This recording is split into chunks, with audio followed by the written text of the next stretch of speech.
I've got my ring light. You got a ring light? I got my ring light here. Oh, which actually gave me a really, really great idea for a TikTok that we're probably going to do after this. Just a heads up. I'm just warning you, I am going to call. Should we start the podcast like that? Just like that? Yes. Just start? Go ahead. I'm going to warn you and now Listeners. to the millions of listeners Millions. that I'm going to cough. I'm playing hurt. I'll explain why, but that doesn't mean... Oh, Jesus, it splashed all over the place. It was such a good sound, It though. was. Cheers. Cheers. You know You what, are Paige? playing hurt. Happy you're here. COVID cannot, COVID round whatever, cannot take me down. It will not destroy me or this delicious beer, which I'll do a beer reveal. I just reached into my fridge, right? Welcome and no putts allowed, by the way. Adam and Paige. And the beer is Permanent Funeral. So I do have COVID. I'm fine. I have a funny story about this. I guess we could start there before we talk football stuff. So my new favorite game, Paige, you've played this game before too. Is it a hangover or is it COVID? How many of those? My dog, sorry. Perfect. We're off the rails already. How many times have you played that game? A lot. Yeah. Or is it allergies? Or is it COVID? It's just the game we've been playing for the last 3 years. But the hangover one, when I actually had COVID, was very prevalent. I was like, I don't know what this is, So this is my second thought it was a hangover. So I woke up Saturday and I was like, shit, wow, I didn't have that much wine. Just stayed around, played Golden Tee, and then tested negative. So went to take my daughter to basketball, get ready for UFC. I made yellow hammers, by the way, all ready. And then 3 o'clock hits and it was, oh my God, this is definitely not a hangover. This is something else. So yes, I was down for the count for like a day. And here I am, 2 days later, you're good. I'm good. But it knocks me on my ass. Like it took me down. And now here I am drinking a beer, ready to recording a podcast. Recording a pod. I'm not even playing hurt. This tastes delightful. I haven't had any of this. I don't know what I'm doing with the yellow hammers. I have to get rid of them because they're sitting in my fridge down here, and it's just a big... I wish you could send them. Well, I know, but it's like, it's so sad. Like, put in a lot of time. The text behind the scenes, so Jason was coming over, and it's like, literally like, dude, at the wire, I can't. And so we've, batch full of yellow hammers down the drain. They're probably like very like potent now because it's been sitting in your fridge. That could be a fun little challenge. Maybe make them into like Jello shots or something. That it will actually cure COVID is 5-day-old yellow hammers. Which no one knows what they are. It's rum, it's vodka, and it's, why am I blanking on the last thing? And pineapple and orange juice. It's delightful is what it is. It sounds wonderful. I sort of have like a funny story for you that like just is a very Paige thing. Yep. So I always do sober March because in January we go to the national championship. I don't do dry January, but I do like to take the month of March off because it's NCAA tournament time. I work a lot. It's very stressful. And so I like to just cleanse a little bit during March. I've done it for the last probably like 3 Marches. Okay. So I went out to my winery that I'm a member of this last weekend to celebrate my dad's birthday a little early because it's the day after Selection Sunday this week.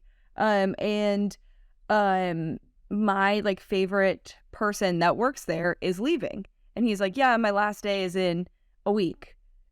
And so of course I text my group chat and I was like, guys, our favorite guy is leaving.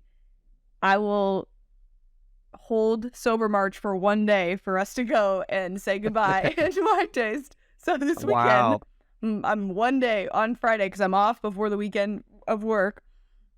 I'm going wine tasting for the 1 day of drinking during sober March. You're breaking your rule, but like this is a worthy occasion, like to break the rule. Yes, I think so personally. But I just think it's funny that I was literally 3 days into me being like, okay, sober March, and then I'm like, dang it, having a coughing. There's always an occasion.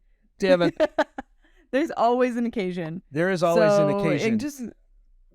There's always an occasion, including having COVID, so you're good. Well, so the one bummer of this week is I was going to go to the Players, and I'm getting pictures from people that are down there. I'm sorry. Oh, that is painful from a merch standpoint, although I'm getting some transported back. It's just in general, not being down there sucks. I did, however, and maybe we could save this for later, but I did book. I'm going to Vegas in 2 weeks from tomorrow. Paige, I'm going to be in Vegas for 8 days. That's a long time. It's a problem. That's like double the amount of time you usually should be in Vegas. It's more. Like, you shouldn't go to Vegas. It's when do you get there? It's Thursday the 23rd. Okay. So I'm actually looking forward to it because we got great like, I'm going to miss it. Yeah, it's an awesome weekend to go. So I'm looking forward to that. We will talk. We got trips coming up, so we got to do kind of our tips and dive into the next. I am so fucking excited for the next few weeks now that I'm sort of past the whole COVID thing. I'm pumped. Yeah, I am too. I usually get pretty stressed in February, and I had so much travel planned because it's like my only window off really until April. But this week I got really excited because conference tournament started. There's already been buzzer beaters. I don't know if you saw the Syracuse one earlier today. It's good. I love the content. Wake -2.5 is that's quite a win. By the way, anybody, I did not have it. But if you did, and you win on a walk-off 3. I remember in college, I actually loved this week almost more than the actual tournament week because like waking up to like, I don't know, a UConn Villanova game at like 10 a.m. in Madison Square Garden was like my jam. Like that was it, right? So if you're a degenerate, really starting tonight, but really into tomorrow, it's like a wonderful week of betting. I mean, the next 2 weeks, whatever, are just electric. Yeah. So I would say the next 2 are the best because once you get to like Elite 8 or Sweet 16, Elite 8, and Final 4, there's like less to worry about. But like the first like weekend of the tournament from like 9 to 9, you are at games, and it's just beautiful. It's beautiful. So good. It is. And it's just like chaos of trying to follow your bets. Oh, it just makes me so happy. Yeah, I think the next couple of weeks in terms of gambling are going to be excellent. My little brother leaves for Vegas tomorrow. I guess Thursday today when you're listening to this. Oh, man. Because he's going to the Pac-12 tournament. But he texted me this morning, let me know when you're out of your meetings so we can set up some parlays that I'm going to put money on. So it's really just a great bonding experience as well. I'm excited. We will talk some hoops. This is a college football podcast, but this is also a podcast that is a degenerate podcast. It's a golf podcast. It's a chaos. We got podcast. Players picks. We got all sorts of things to talk about in the golf space and whatever. But we will start with football, right? Yeah. So the combine. We'll give you the football first. Yes. It's funny. Like most podcasts would have like a regional threshold of like, did so and so earn his stock? And it's like, no, combine. So I just want to talk about things that I absolutely love to see at the combine, and I know things that you love to see. Darnell fucking Washington. Darnell Washington is a superhero.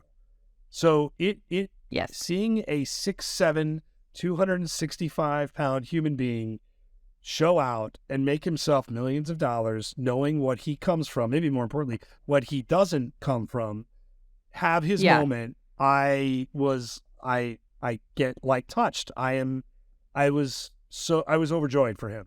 He looked so happy. Yes. Like the kid that I interviewed years ago, where it was really a really difficult situation. He's got like this electric smile. His body, which was already amazing, like in terms of football wise, has been like completely reshaped. That sounds weird talking about whatever. It's football. It's the combine. We can say that shit, and everyone's like, "Oh." Can you imagine if I said pervert. That though? Yeah, it's true. If I said that, like, I can't believe you're sexualizing him. If I was talking about like I love the internet. I don't know, like the DePaul volleyball team, probably not great. But Darnell Washington, like people are like, it is amazing. Great. You're right.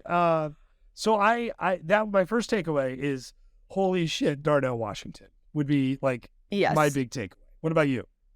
Okay, remember when I said last week that my favorite thing that people react to that's like a nothing burger, but we always hear about it? Of course, Bryce Young's height and weight and what he measured at.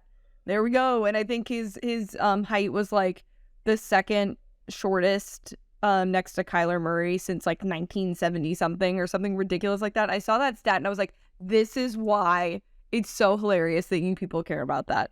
Oh, and I was shocked that he was 204. I don't know what he had to do to hit 204, by the way. That is an act of whatever UFC fighters do to like make weight and cut weight. Like This was the opposite of that. He took whatever non-laxative things you can take reverse, to keep it just all like, in. Like in in my COVID, I watched Shawshank Redemption, and when Andy Dufresne has all of like the rocks in his pants, and he's like having them fall, like that's what Bryce is doing on the way out. Okay, my other quarterback takeaway, and it's not, we got to talk Anthony Richardson. We will, but okay. Stetson fucking Bennett. Bennett. I'm so pissed you brought this up because of course, he leaves college and I'm like, okay, see you later, dude. We don't have to talk about this anymore. And sure enough, everybody was talking about him this weekend and I was like, oh, I was cringing. You know what's funny? Like, even the way he runs his 40 is annoying. It looked like he did not give a shit. They even talked about it on the broadcast. Like, boy, he pulled up and it's like 4.67, which is incredible, by the way. He actually, like, he has a great arm. Like Stetson Bennett, if he wasn't 25 or however old I think he's 25, would be a bigger thing. I think as is, he's going to be a thing here. I think he's totally going to be a thing, which is fine. Like, I get it. You want a national champion, take him. I don't care. See how it works. And then we have to talk about Anthony Richardson. Yes. It is crazy that he's doing this. And I'm just curious. Josh Allen kind of screwed this up for everybody, I think.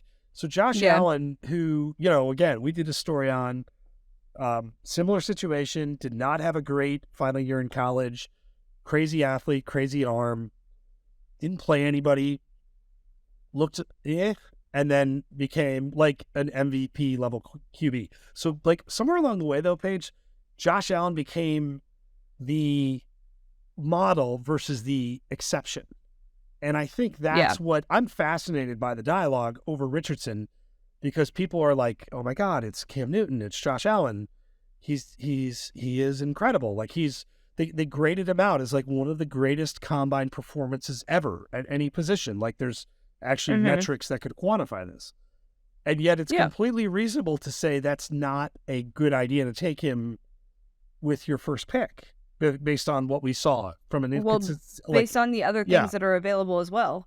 Like, I'm not trying to say that like he shouldn't go number one, but like you have two other guys that went to Alabama that I think you could make a case for. But do you think it's an SEC factor thing? Because I think maybe Stetson, I guess I know he won two national championships, so I get it. But like, do you think the like quote didn't play anybody doesn't really apply to these guys because they played in the SEC and people aren't looking at it that way? They're kind of viewing it as they played against the best of what college football had to offer a little bit. I don't know. I just think I would hate to have my livelihood like be drafting quarterbacks. I think it's like, I would hate to have my livelihood be drafting anybody. Like Brock Purdy was a nightmare, right? A nightmare of a quarterback in college. Right? Like I watched him against Iowa, and it was one of the worst things you've ever seen. And yet he looked like a legitimate future Pro Bowler. Actually, I'm really bummed for him, by the way. That sucks. Like having to have surgery, like that sucks. But like drafting quarterbacks is really, really hard. And so I don't know what the answer is. I just know that watching Richardson do what he does at that weight, there's obviously going to be a lot of interest there. I just, if you're a GM or an OC, you're going to think that like that guy's going to get you permanent job security or get you fired. And there's probably no in between. That's the tough part, is like if you take a gamble on this, and I guess it's not really a gamble. Like you said, there's statistically you can say, okay, best combine performance, but again, if you're putting all of your eggs in that specific basket, it could backfire terribly. So my other quick takeaways on the combine, I love Deuce Vaughn. We've talked about him before, watching him do his thing at 175 pounds. I think teams are going to pass on him. He's going to be great. Bijan did his thing, of course. Jahmyr Gibbs. Bijan. Love watching him run. Like you loved it at Alabama. I think he's going to be a lot of fun. I thought such a unique event. It has lost some of its buzz, and yet I can't help but acknowledge and tune in to see just what some of these guys that we've watched for years are doing. Yeah. I mean, I there's always interest, but like we talked about last week, I sort of think that the interest has definitely gone down. I agree. Around it, because I think you're going to see what you need to see on film and in other workouts, but in interviews are definitely a big part of this as well, but I don't know. It'll be interesting to see how it all plays out.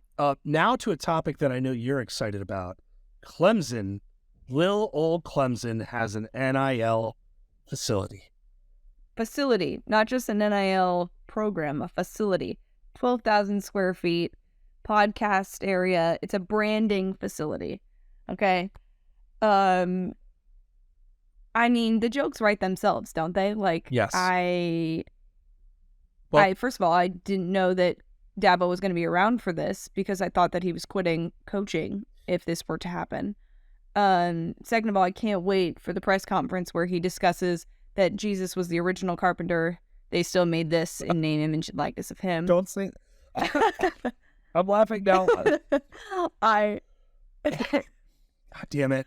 I mean, it's great. I'm happy for the fact that like they're moving in the right direction, but I just think it's so hypocritical to be like, this is the worst. I can't believe we're doing this, blah, blah, blah. And then you have a 12,000 square foot facility dedicated to helping athletes grow their brands, which is, again, great.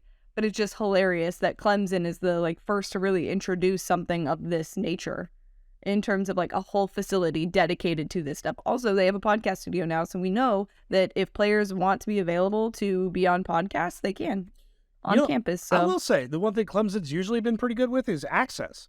That's one thing Dabo has been very good with overall. Yeah. At least compared to like Lincoln Riley, some others. But I think Dabo is finally kind of broken down and doing all the things that he said he wouldn't do. He went out and hired a really good OC and paid a ton of money for. They're doing NIL. Transfer portal is next, right? Like Dabo knows. Yeah, it is. Like they're going to get the good transfer and it's going to be somebody huge and it's going to be like, well, we couldn't pass up the opportunity. What's funny about this, though, it's on the heels. Do you remember? I think it was like late November, December, where he was like, if you don't like it, hire somebody else. And then all of a sudden, Dabo is doing his thing. And they seem to be fine.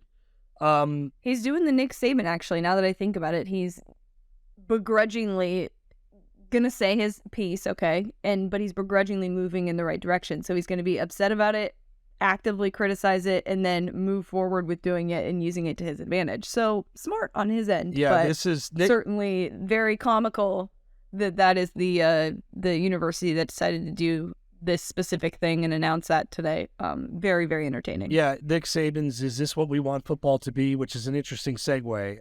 So Nick Saban did an interview with our friend Ross Dellinger at Sports Illustrated. I found it very interesting. He had a lot of interesting things to say this week. They asked him about the rule changes, which we could talk about too. Essentially, it seems like all of these things are going to go through without the incompletion on the first down. Right, or excuse me, time moving on an incompletion. I was mixing my rules. So Saban basically said he's in for the first down thing. He's an old school NFL guy. He doesn't like it on the incomplete pass. What he brought up, which I think people are going to criticize, he brought up replay being a disaster, which I think is good. He also brought up a pretty good point on pace of play. So when you think of the difference between college and the NFL, now there's more no huddle in the NFL now than there used to be, but there's not a lot.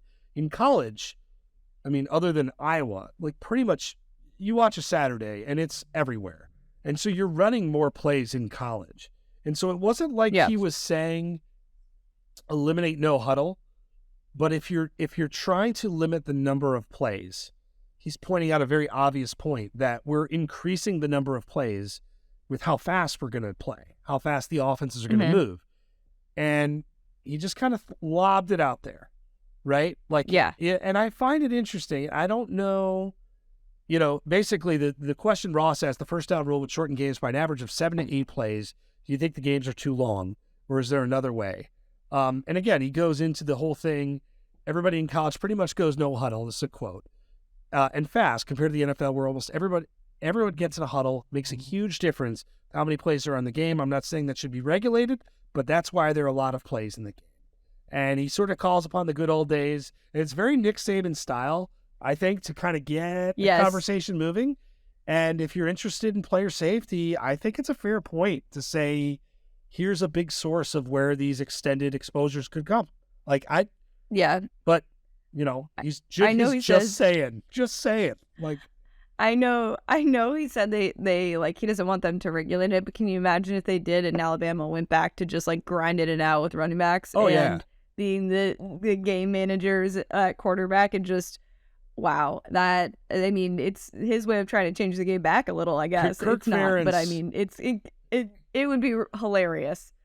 Iowa would be so back. They're player safety focused, I guess. They're a year. That's actually what he should use to keep his job. Player safety at Iowa. That's why. We keep it. We're gonna slow it down. You guys gonna be very safe. We're gonna average 20 points a game. So he had a few interesting comments. Sorry, I'm gonna try not to cough. The other thing that he said that was interesting, kind of complaining about the rivalries. So the SEC is basically bracing for 3 permanent, you're going to have permanent rivals. And when you look at Alabama, right, the fact that it's LSU and it's Auburn and it's Tennessee, he's not a huge fan of that. Brian Kelly responded like, oh, we love Alabama. That's a game that's got to be on our schedule. And Nick Saban just kind of pointed out the obvious. If you look at the mix of like the proposed constant like rivals, I could see what he's saying. Again, he's not fully complaining. Yeah, I mean, but I get it. I absolutely get it. Like, I would be like, who's my biggest rival? Vanderbilt. Vanderbilt is my biggest rival. If I were in the SEC, that would be who I'm choosing.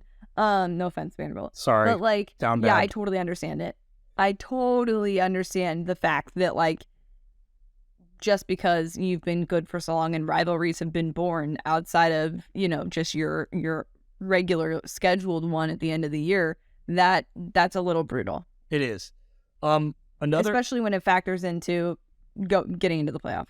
Oh yeah, like he's like logistically, how is this going to impact us? LSU and Tennessee are going to be pretty good for a while. That benefits them. And Auburn just hired the dude, whether you like it or not, that's giving him fits.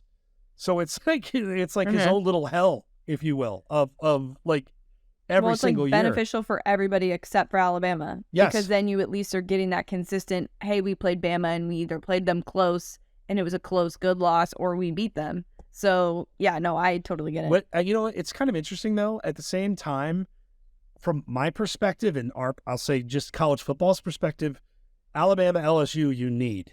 I want it every year. I need Alabama, Tennessee every year. And I probably need the Iron Bowl every year, too, even though it's kind of been shitty most years. So, it's been bad, but yes. So those games are good for us. So everybody's worried about themselves, except Brian Kelly, who's just kind of saying, what he thinks. He doesn't want to play Alabama every year. It's like, who the fuck wants to play Alabama every year? Like, he could say, oh, people it's who great. Want to play... Like, wow. I mean, but that, like I said, if you end up playing that game close or you end up winning that game, you put yourself in a position to be in the playoff if you take care of business, which LSU did for part of the year. You know what I mean? So, I think he's posturing though. Like it's like a wrestler. Yeah. Like, do we want to see more? Like, putting his ear up, like his hand to his ear, and they're like, yay! Are you not entertained? Meanwhile, he's like, oh my God, I have to go against this team every year, and it's probably going to get me fired. Because if you lose that game enough, that's what will happen. Ask our friend Coach Happens a lot. So another college football. Well, yeah, I guess. So okay, I am starting. We get to this point in the offseason. We get past the combine. We reach March. You start to come out of the slumber and start thinking about spring football and football-y things for next year. And the one thing I've started to think about to get our prep going is Texas football. And Steve Sarkisian came out and said, Quinn Ewers versus Sarge Manning, they're going to duke it out. They're going to figure it out. They're going to duke it out. We have a quarterback battle on our hands. Now, I am compelled by it. I find this wildly compelling. You and I were talking pre-show. This is massive on so many fronts. You have two number one players in the country. 2 of the last 3 years, the number one recruits in America are competing for a quarterback spot in an era of like the guy that loses maybe immediately transfer, maybe not. That's a part of this. You have a Texas program that I think is trying to still find itself, a coach that really needs it to find itself. And, oh, by the way, one of the quarterbacks has the last name Manning. So we're going to talk about this a lot. And most times when we say we're going to talk about this a lot, I think it's like it can be overrated. Like, I want this content, Paige. I am fascinated by how this thing actually plays out. What you're saying is you're most looking forward to the Texas spring game to get any form of content you possibly can, even though it's a nothing burger. I love it. Exactly. And that makes me happy. But you know what? That's a perfect way of saying how Quinn Ewers comes out and is like 7 of 14 for like $120 with 1 touchdown and 1 interceptions. And Arch Manning goes 8 of 10, 90 yards, 2 touchdowns. And everyone's going to be like, yep, that's it. That's our guy. The easy thing for Sark to do is to let Quinn Ewers start and Arch sit and learn, and then if things go south. And I think that's ultimately what's going to happen, by the way. But what if it's not? And then, like, Quinn Ewers has already left a place. He ain't probably staying around. He had his chance last year, really, to cement himself to keep this job, where you would say it's not really a battle. This dude was great, and there were flashes. So I'm intrigued by this. I think it's going to be a lot of fun to watch up until through spring and even into the fall. Yeah, I think for Sark, this is a difficult position to be in.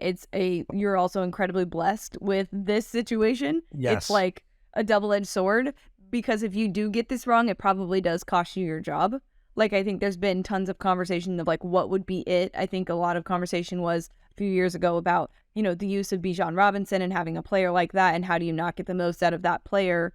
And I think with, like you said, I think ultimately Quinn starts, and that's the easy way out, because you can say, okay, here's your chance to perform in a live game setting, and if you don't, there's a guy right there ready to go. I think the other part of this is what was Arch promised in his recruitment. Now, knowing that his last name is Manning, I'm sure there was a setup of, he's a humble guy. He knows his role. If he doesn't win the battle, he will sit, he will stay, and will not leave because you made a commitment. That is very much the narrative I think that family will go with on that front.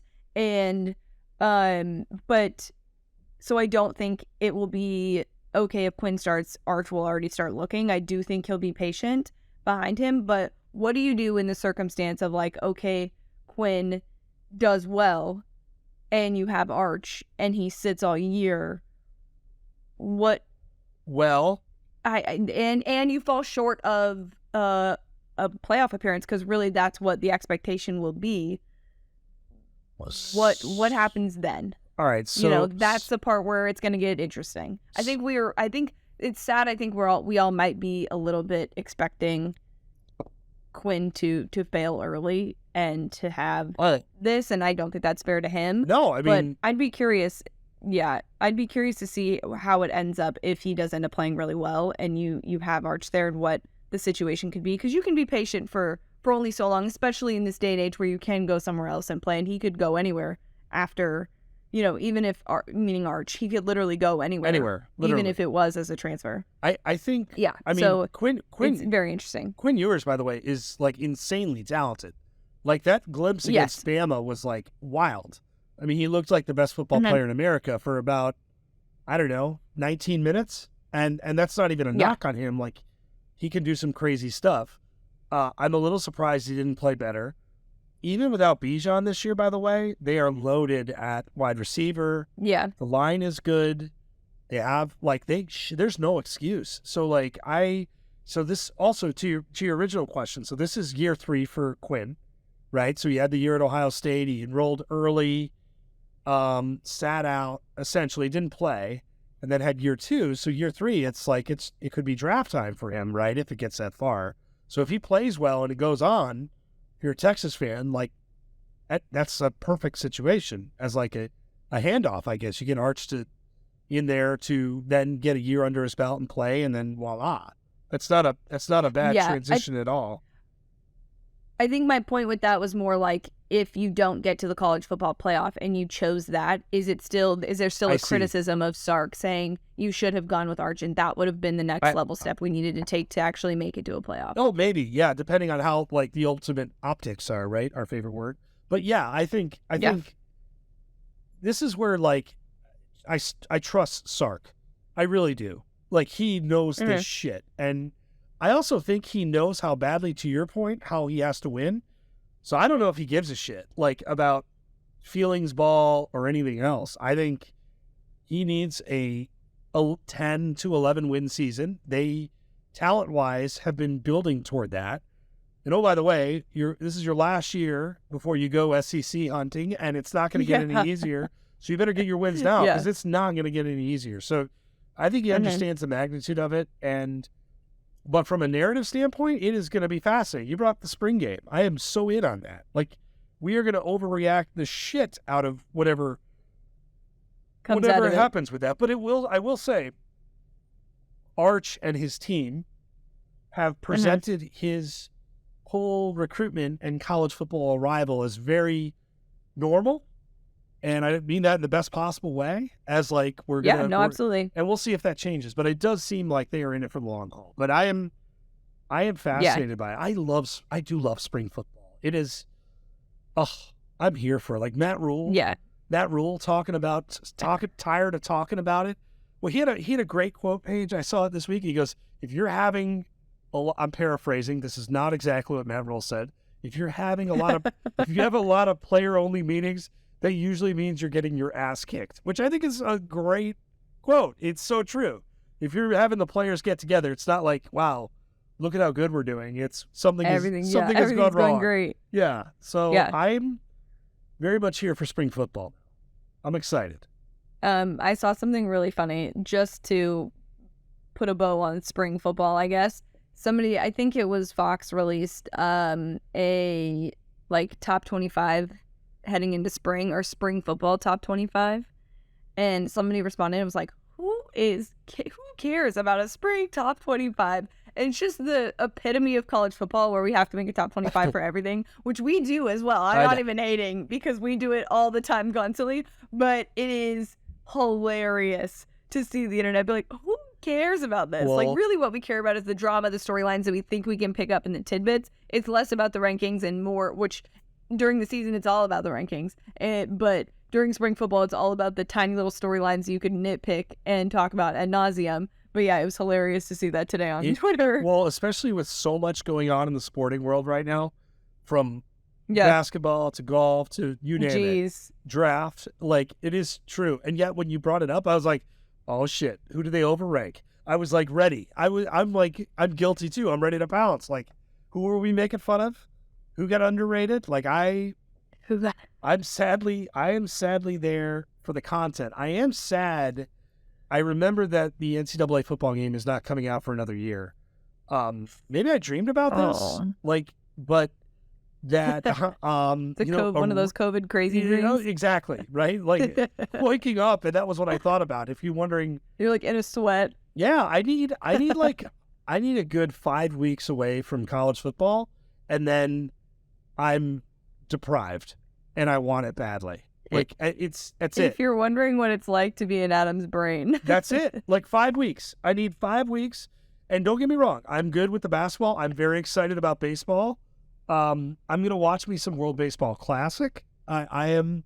Wow. I am. It's kind of fun. There's a bunch of Mets that are actually going to hopefully not suck this year.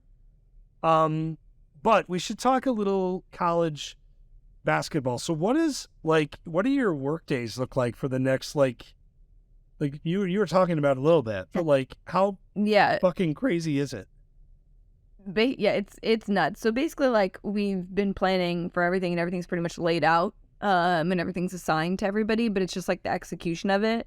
The first weekend, it's funny because, like, I work normal 8-hour shifts, okay?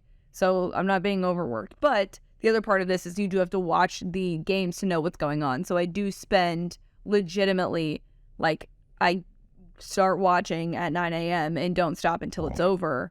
And that's like me sitting on the couch. Like, I thought it's people think working in sports is very glamorous. Like, sometimes it's literally you sitting on the couch for an entire day. Oh yeah. Like, working and just being on your laptop and watching games. And it's hard to explain to people. Like, it's basically just like an adrenaline rush for that amount of time. I feel like my like heart rate is up high because it's just like so much is going on. But mostly it's just me watching games and reacting in real time and talking with writers constantly.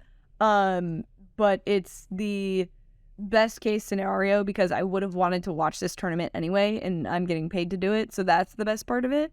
But yeah, it is a lot of me sitting on my couch just watching games. I mean, I might set up a camera and you can watch me reacting to all kinds of things because it's just like legitimate chaos. And you start to get a little loopy. It's long days, you know? Oh God. But it's the best. Like, and then the other part of it is that I'm sweating out my own bets too. The other thing is I'm watching in real time my bets and trying to work. It's a lot. It's a little bit of chaos. Some would say it's madness, you know? Very but good. I love it. Once it starts, it's like I don't sleep for the first weekend. Like, I'm dreaming about it all the time. This is actually really random, but I had a dream like probably 3 years ago about Derek Carr being traded. Congrats to him, by the way. During the tournament, because I was like, oh no, this is going to ruin March Madness because Derek Carr is going to be traded and I'm going to have to deal with him being traded. I don't know why that was like something that was like on my mind. Wait, I was worried that was going to disrupt. You're talking about a Derek Carr dream from 3 years ago? Yes, because it shows you like what my brain doesn't shut off. Like, all I think about is work and the tournament. And so I'm legitimately like dreaming about things that happen and like waking up at like 5 a.m. with like, oh, I need to do this and like typing it out on my phone and like going back to sleep. Like, it is legitimate chaos. And I just like. All right. So Derek Carr he doesn't even get traded. He signs with the team. I thought it might be my Jets. And yes. I do have Aaron Rodgers thoughts, but we'll save that for the end.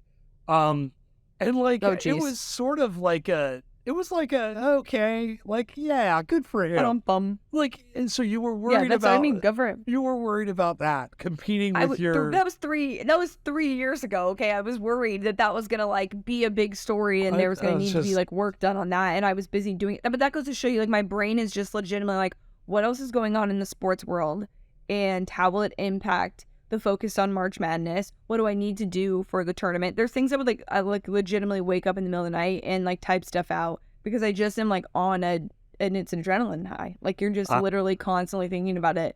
But it's actually quite entertaining, I think, for everybody else besides myself, because I'm just like in absolute chaos. But then after the first weekend, I'm like, we made it. We did it. We did it. Let's keep going. By the way, in a fittingly like off the rails episode, my cat has now made his way into my basement. So if you see why I'm like leaning down, I don't care if he jumps up here. You're petting like, your cat? Whatever. Oh yeah. He's like rubbing up against me. Like, I'm going to fuck up here. I am not a cat person. Oh no, but what's your cat's name? It's Derby after the Kentucky Derby, right? So we have 2 cats. We'll get into cat mode too. Derby and Trip. So the other cat, who's 22 pounds. You have 2 cats and no dogs? No dogs.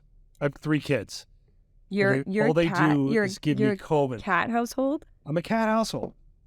I have 3 kids. That's like 3 dogs, super dogs.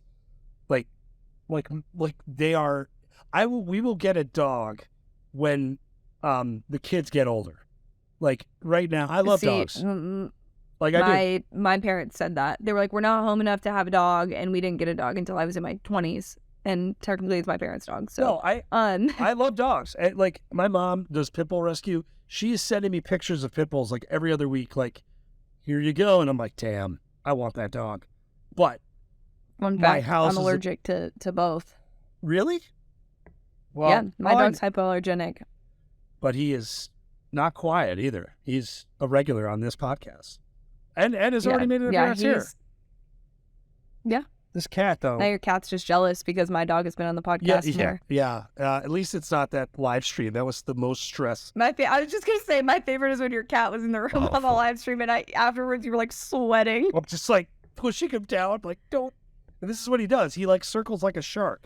Like, you don't know when I'm going to jump up. He doesn't have a lot of great space awareness, too. The other one does. Much like children. The other one will sit like by your feet and just kind of sit there. This one's like, I'm gonna get up in your shit. Like there's like what are you doing now? Yeah, I'm gonna fuck everything up. So I slept. Here's a little. So this couch. Let me turn this is my basement, right? So I got my TVs here. Okay, so there's my 3 TVs, right? So when like in the heart of COVID, I slept down here just a couple of days. I'm just like I'm trying not to get 2 of my other kids sick, and the cats love it. They're like, this is great. Like we'll like lay down here, like this is like it's like a slumber party to them. I'm like sweating and just like miserable down here. The cats Your are back is killing you. I'm like they're like, oh God, can you move over? Like this couch is nice. So that thus has been my life. All right, I'm sorry, off the rails. So let's talk off the rails. I need some betting. I have some betting thoughts. Okay. What I am going to tell you is, yes. Sorry, I was going to say conference tourney week. Great week of betting. It's a great week of betting. I will say, in terms of like odds, you can get some favorites with excellent odds. Like I looked at the odds on DraftKings and like it was interesting to me that you could get, I think it was Purdue. Like Purdue is still plus 145. Like that's still good to be able to bet on. It's funny you say that because I like Miami this week at 3-1 in the ACC. Okay. I like Miami. I think it was Duke, Virginia, Miami, and Miami's the 1 seed. Maybe it was more than that. The Big 12 conference tourney winners, Kansas is at plus 230. Texas is at plus 330. Like that, those are great odds. Like the fact that you can get so much value out of this. I don't even want to look at the Pac-12. I don't want to see it. So I did bet. Is the Pac-12 even on here? I did bet Kansas as well. I saw the Pac-12. I thought. Why is the Pac? I see the Patriot League. Why am I not seeing on DraftKings the Pac-12? Are they playing right now? Literally as we're filming, no. Yeah, today's Wednesday, so yes, there are games today. There might be. Are they? I wonder if they have anything going on right now. They probably do. Yeah. I watched Arizona UCLA by the way the other night. It was a good game. Oh my God. It was a good game. I am so biased, but that officiating just like sent me to the moon. I was so annoyed. I genuinely keep a pretty level. Actually, that's not true. I kind of keep a level head sometimes with Arizona basketball. That's like, but like, oh my God, game... no. Wait, hold on.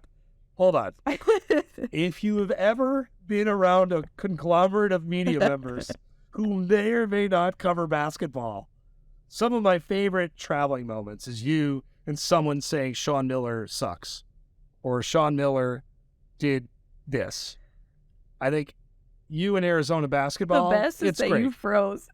Oh, the best is that you froze for me, and so I didn't even hear what you said. So you froze for me. So I was trying to kill time. I'm like, whether this is going through or not, I don't care. So anyway, go ahead with your Arizona basketball. You're very sane about your fandom takes. To be fair, those media members bring it up to me, so it's not my fault. Second, it's very cordial. Okay, we just agree to disagree about certain things. I will say my biggest nightmare scenario is that Xavier is in the same region as Arizona, and it's like when we get to like an Elite Eight situation where like either Sean Miller goes to his first Final Four or Arizona goes to the first Final Four since I don't know Loot, like that could send me over the edge. Like that game specifically would legitimately send me mentally over the edge.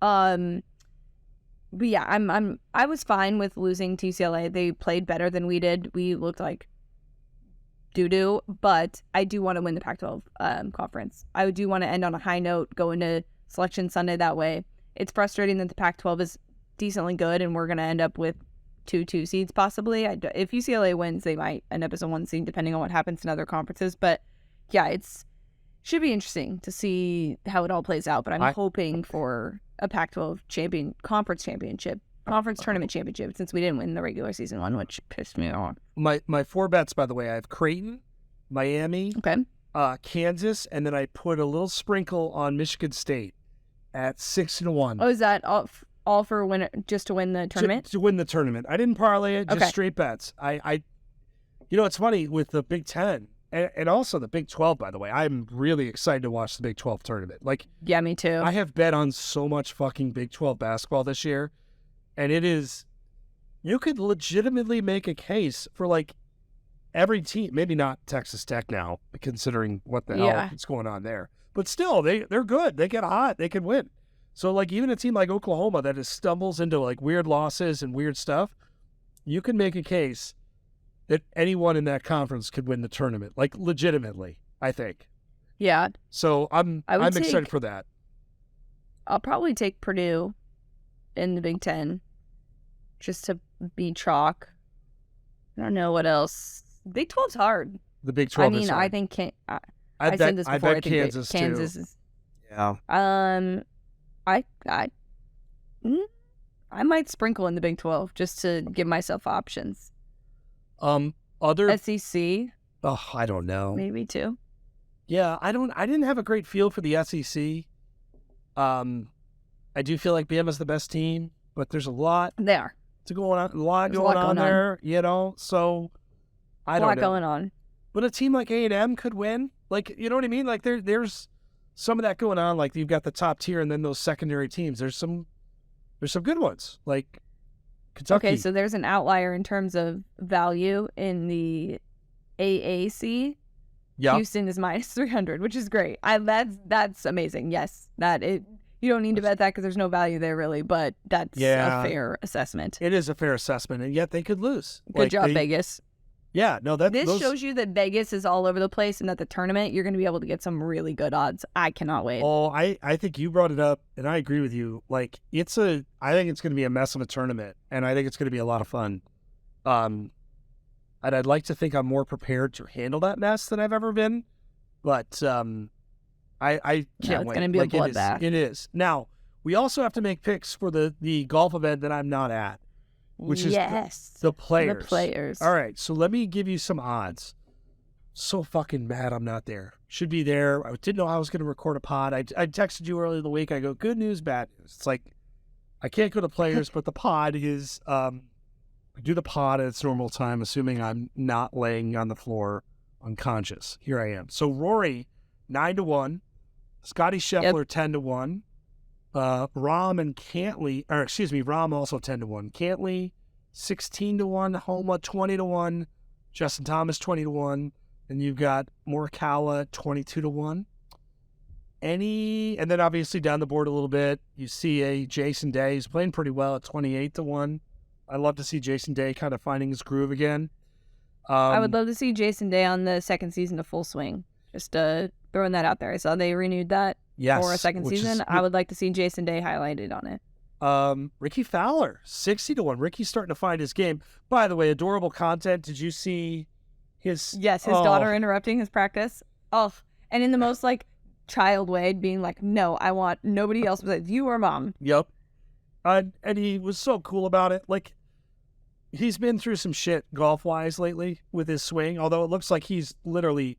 finding it. Like, that was tremendous, wholesome golf content. I love to see that.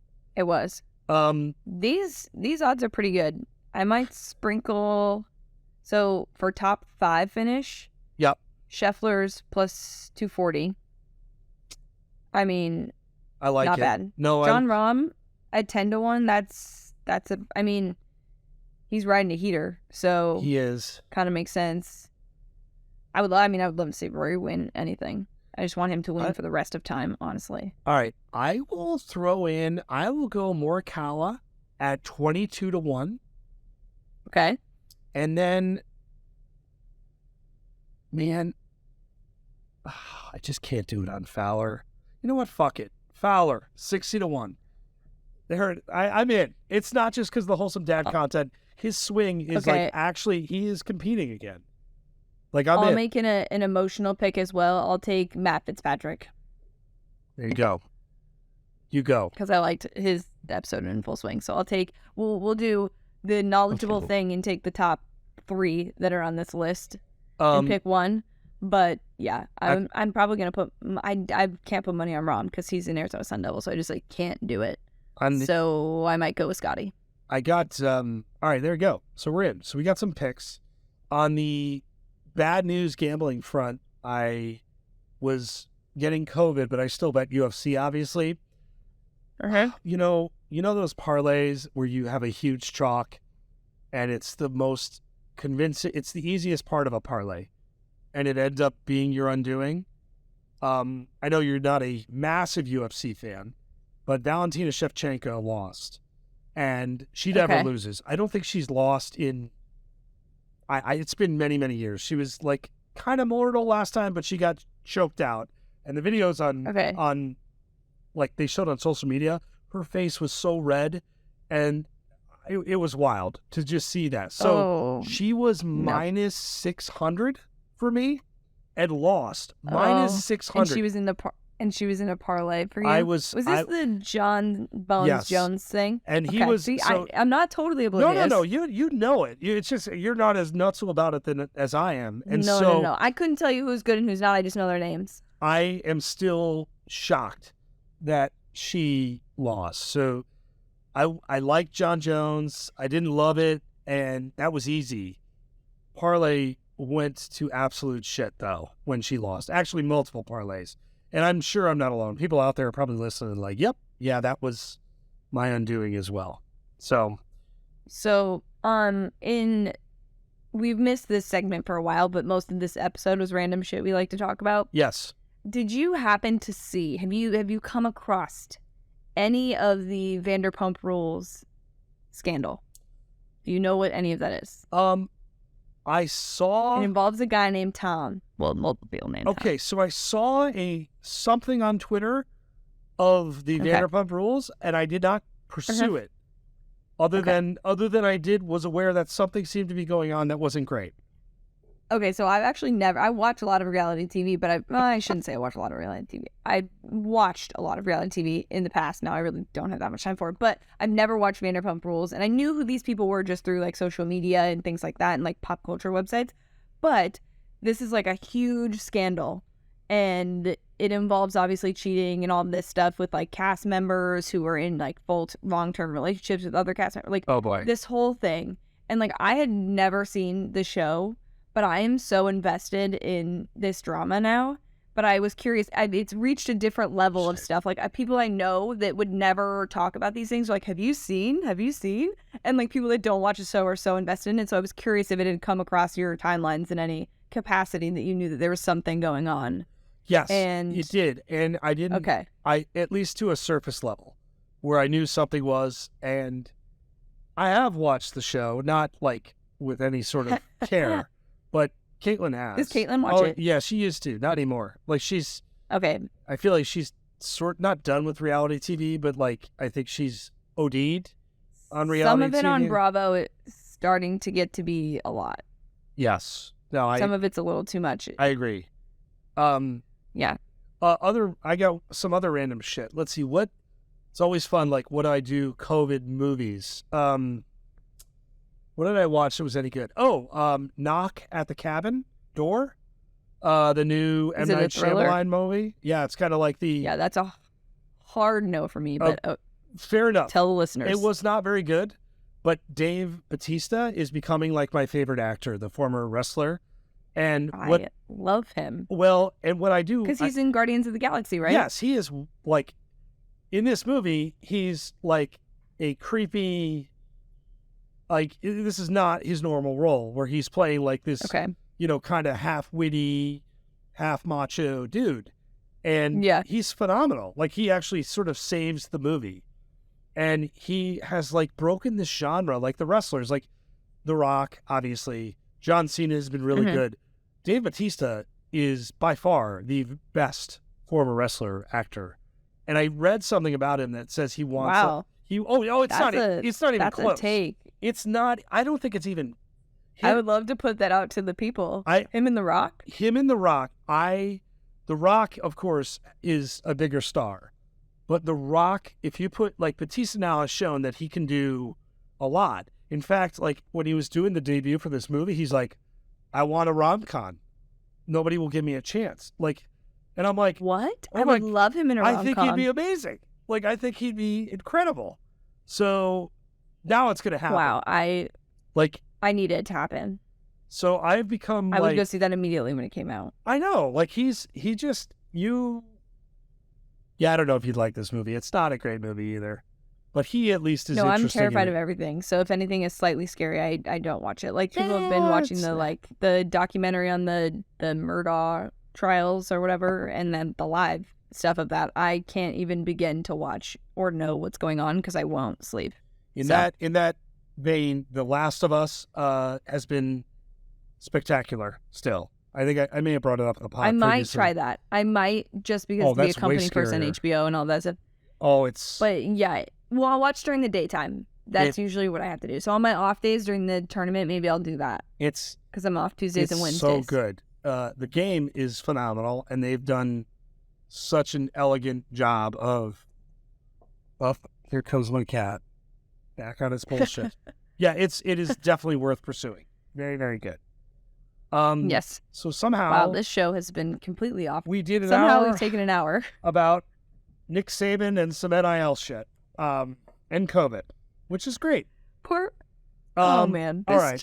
That's good makes enough. Me laugh. I'm glad you were able to play injured. Thank you for dedicating your life to the pod here. Of course, yes. Next week we need to talk. Obviously, March Madness, and I want to, we'll do bracket stuff. We'll do brackets. We'll do March Madness. I'm sure some football stuff will get weird. And we hope everybody enjoys a great week of sports. So for Paige, I am Adam. We will talk to you guys soon. Go Cats. Like my cat?